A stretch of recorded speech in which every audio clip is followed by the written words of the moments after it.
Sa Caloocan, arestado ang dalawang lalaki matapos mahulihan ng 3 sachet ng shabu. Itinanggi naman ng mga suspect na kanila ang mga nakuhang droga. Narito ang unang balita ni Victoria Tulad. Pero hindi naman mo sabihin na lalagyan na kami ng ganun. Di ba kawawa naman kami? Paano kami makapagbago niyan? Kaya Johnny, ko naman alam naman yan eh. Wala namang ganun sana.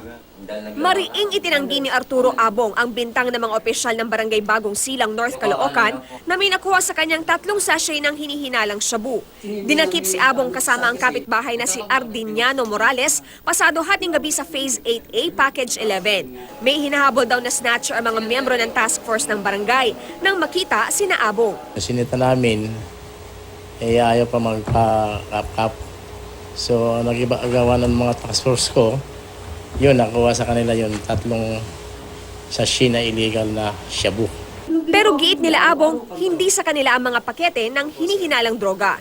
Hawak-hawak pa yung sinamsang kong jacket. Tapos pagdating nila, kinarap namin sila na maayos. Wala naman. Tapos biglang sabihin nila na may ganun kami. Wala nga man pambiling gatas. Tapos mag-aano pa. Alam naman ni Purok yan eh, na ano dun eh. Kaya nga sabi ko sa kanila, sige, sasama na kami na maayos.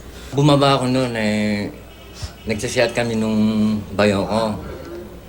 Ngayon, dumayasa ako. Wala pa bang, nagsiboding, yung task force.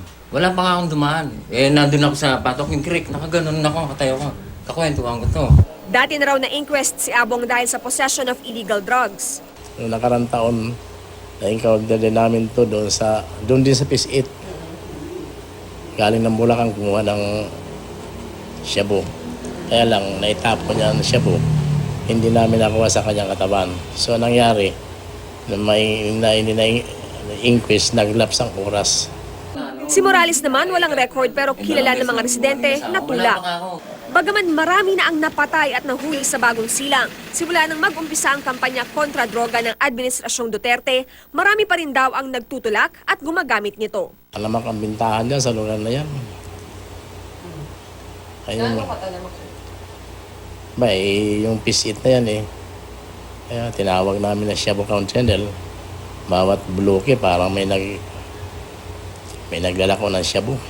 Ito ang unang balita sa Caloocan City. Victoria Tulad, reporting.